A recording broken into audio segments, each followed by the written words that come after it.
Bonjour à tous et bienvenue dans cette nouvelle vidéo. C'est donc la première vidéo de l'année 2025 et j'aurais voulu faire un petit bilan de l'année 2024. C'est parti pour le générique.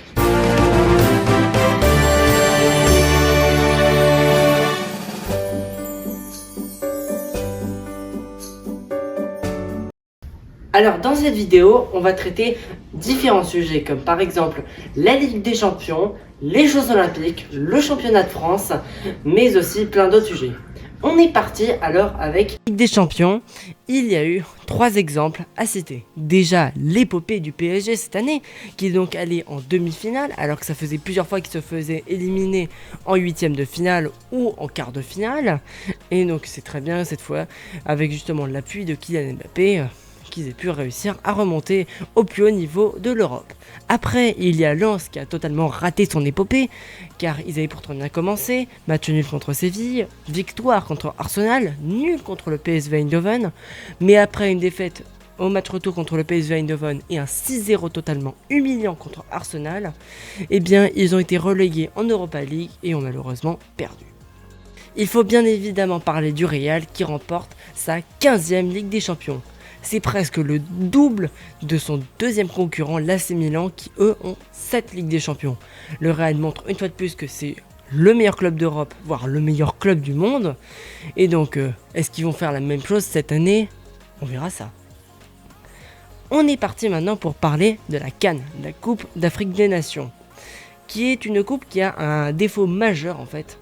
C'est qu'elle n'est pas positionnée par rapport au calendrier des clubs. Et l'OM a justement beaucoup été touché par ça, car en fait, ils avaient la quasi-totalité de leur effectif qui étaient des joueurs africains, et bien ils sont tous partis à la CAN, et l'OM a vraiment payé ce choix d'avoir recruté beaucoup d'Africains, car on a été éliminé de la Coupe de France, on n'a pas fait un excellent championnat durant cette période, donc c'était vraiment pas exceptionnel.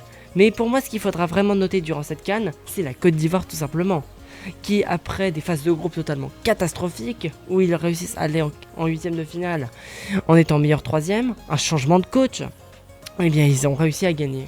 Mais ce qu'on n'oubliera pas surtout, c'est Sébastien Haller, aujourd'hui joueur du BVB Dortmund, qui quand même était atteint d'un cancer il y a encore quelques mois, et qui a réussi à vaincre son cancer pour pouvoir jouer cette Coupe d'Afrique des Nations, et il sera buteur en finale, donnant la victoire à son équipe. Ça, il faut vraiment le retenir. On est parti maintenant pour parler du championnat de France. Bon, une fois de plus, comme par hasard, c'est le PSG qui gagne. À la fin, on n'a même plus besoin de savoir qui va gagner, ce sera toujours le PSG. Après, des clubs comme Rennes ou l'OM se sont totalement effondrés et ne jouent même pas l'Europe cette année. Mais il faut féliciter par ailleurs d'autres clubs comme par exemple Brest, qui normalement joue le milieu de tableau et cette année va jouer et joue la Ligue des Champions. Ou encore Lyon, qui normalement devait être relégué. Mohamed Eni disait justement qu'ils avaient leur maillot de relégation, je vous mets même un extrait maintenant. Et en fait, bah non, ils sont en train de jouer l'Europa League. C'est quand même énorme, il faut quand même les féliciter. On est parti pour notre autre sujet, l'Euro 2024. Et dedans, il faut bien sûr parler de l'équipe de France, qui a quand même été catastrophique en attaque et non en défense. En défense, ils ont été exceptionnels avec William Saliba associé à Upamecano et Mike Maignan au cash qui était vraiment très fort. Mais l'attaque, notamment Kylian Mbappé qui n'a pas su montrer son autorité dans le vestiaire, eh bien, on n'a pas marqué beaucoup de buts. On en a marqué que 3, non un seul dans le jeu. C'est quand même très triste. Mais en même temps, comme on le dit, cet euro, c'est l'euro des CSC. Mais ce qu'on retiendra pour l'équipe de France aussi, c'est qu'on a enfin gagné une séance de tir au but. On n'en avait pas gagné une depuis 1998, c'est quand même énorme. Après, il faut bien sûr parler de la Géorgie, dirigée par Willy Sagnol, ancien joueur de l'équipe de France. Ils ont bien sûr leur exceptionnel gardien, Mamardashvili, des attaquants comme Kvaratskhelia, s'il vous plaît ne jugez pas ma prononciation, ou encore George Mikotadze. Ils ont vraiment été très forts, ils ont battu le Portugal de Cristiano Ronaldo, et ils sont allés en 8e de finale. Mais malheureusement, ils ont perdu. ils ont quand même été très forts et il y a des débats, dans des débats qui disent que justement Mamardashvili aurait dû être le meilleur gardien de l'Euro. Moi je donne mon avis non, car quand même il est allé jusqu'en huitième de finale. Mais il a quand même le plus gros ratio d'arrêt dans cet Euro et c'est quand même, faut pas l'oublier. Après bien sûr il faut parler de l'Espagne. Avec leur coach De La Fuente, des cadres comme Rodri ou Unai Simon, et aussi des jeunes qui ont un génie.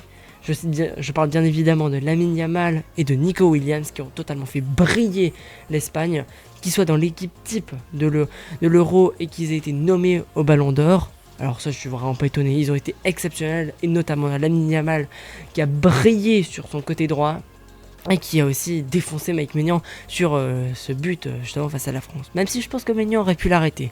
Mais ça c'est une autre discussion. Après Unai Simon, le gardien espagnol, n'a pas été très mauvais aussi durant cet Euro. Même s'il n'a pas été plus sollicité que ça. Il y a aussi eu Dani Olmo qui était vraiment très bon comme à l'Euro 2020. Et bien sûr Rodri qui a été en fait le chef de cette équipe, qui a piloté cette équipe avec parfois l'appui de Carvajal. Et justement nous venons à notre nouveau sujet, le Ballon d'Or. Est-ce que Rodri méritait donc de gagner le Ballon d'Or? Eh bien moi je suis d'accord, car sur un plan collectif et aussi sur un plan personnel, il a été très bon. Il a été dans les meilleurs joueurs de cet Euro 2024, c'était un cadre important à Manchester City, il a vraiment aidé son club à gagner une nouvelle fois la Première Ligue, même si en Ligue des Champions il n'a pas été plus exceptionnel que ça. Après, est-ce que Vinicius aurait dû avoir le Ballon d'Or? Eh bien non, parce qu'en fait, certes sur un plan personnel, il a été vraiment exceptionnel, mais vraiment. Il a fait une excellente saison, buteur, en finale de Ligue des Champions, vraiment faut lui dire bravo, mais sur un plan collectif c'est pas si exceptionnel, mais surtout sur un plan comportement il est totalement absent. Nous en venons à notre avant-dernier sujet, qui sont les Jeux Olympiques. Et oui, car le foot est présent aux Jeux Olympiques. Et la France, conduite par Thierry Henry, a totalement été exceptionnelle. Et oui, on a en plus battu l'Argentine en quart de finale, ce qui crée encore une plus grosse rivalité, mais on va encore revenir sur l'Argentine dans pas longtemps. Et on est allé jusqu'en finale où on a malheureusement perdu contre l'Espagne. Et je tiens à vous le dire si vous ne le saviez pas, que l'Espagne est maintenant la deuxième équipe en zone européenne ou mondiale, je ne sais pas, à réaliser le doublé Euro championnat des JO. Car oui, il y a une équipe qui avait réussi à le faire avant, c'était la France, 40 ans plus tôt. C'est un peu triste quand même. Mais on a quand même réussi à avoir une médaille d'argent. Après, la France féminine d'Hervé Renard a vraiment été très mauvaise. On a perdu dès les quarts de finale contre le Brésil, c'est vraiment très triste. Mais il faut surtout parler du CC Foot. Le football pour handicapés, c'est pour les personnes qui ont des problèmes de vue. Conduit par l'attaquant Frédéric Villeroux et le gardien Alessandro Bartolomucci, la France a gagné la médaille d'or chez nous et en battant au tir au but l'Argentine. Ah, c'était vraiment magnifique, moi j'ai vu ce match, j'étais vraiment dedans. Nous arrivons donc au dernier sujet de la vidéo, c'est la nouvelle saison. Eh oui, déjà il y a eu des petits problèmes, on va dire, pendant les vacances, avec surtout le dossier Mbappé qui continue, les polémiques qui s'enchaînent, Mbappé qui peut plus jouer. Mais Mbappé, on a déjà fait un épisode dans l'infoot que je vous mets en description. N'hésitez surtout pas à aller le voir. Et après, donc l'OM s'est réveillé, conduit par un excellent attaquant, Mason Greenwood. Après, le PSG est encore en tête, mais surveillé justement par l'OM. Et aussi l'AS Monaco, qui est conduit par d'excellents joueurs aussi, comme Magnès Akliouche, Denis Zekaria, ou encore tant d'autres. Après, en Ligue des Champions, eh bien, il faut pas l'oublier, Brest est quand même très bon. Je crois que c'est la meilleure équipe pour le moment. Et sachez qu'on lui consacrera en fin d'année une vidéo. Il y a aussi Lille qui a battu Madrid. Pas le Real Madrid ou l'Atlético de Madrid, non, Madrid, puisqu'ils ont battu les deux. Et ils sont bien sûr aidés par Lucas Chevalier, leur gardien, qui a enfin eu sa première convocation en équipe de France. Et il le mérite totalement. C'est peut-être un des futurs meilleurs gardiens de l'histoire de l'équipe de France. Après, avant de finir cette vidéo, j'aurais aussi voulu vous dire un peu que de nombreux concepts se préparent sur la chaîne et d'autres qui ont déjà commencé, notamment l'Infoot, qui est disponible donc tous les premiers mercredis du mois, également en short où je vous mets une petite rediffusion justement de l'épisode, ou encore des shorts Infoot. Après, sachez que à partir d'aujourd'hui, il y a des podcasts foot. Et justement, au moment où vous regardez cette vidéo, sachez qu'il y en a un qui est déjà sorti où justement on refait le bilan de l'année, mais on approfondit un peu plus les sujets. Et après aussi, pour vous dire que on va maintenant débriefer tous les matchs de l'équipe de France masculine, et peut-être on verra pour les féminines ou les espoirs. Voilà, ça ce sera un nouveau concept. Après, un autre concept que j'ai déjà commencé à faire, qui est la véritable histoire d'eux. On a déjà fait ça avec Lucien Laurent, qui est le tout premier buteur de l'histoire de la Coupe du Monde. N'hésitez pas à aller voir la vidéo, je vous mets aussi le lien en description, ou ici là, avec la petite info. Après aussi, je tiens à vous dire que j'ai reçu du nouveau matériel pour mes vidéos, notamment ces 2 lumières que vous devez peut-être voir dans le reflet de mes lunettes, ou encore le trépied qui justement tient la caméra qui me permet de vous filmer. Donc vous aurez des vidéos de meilleure qualité, car on essaye de s'améliorer de vidéo en vidéo. D'autres concepts vont arriver, comme notamment le gaming.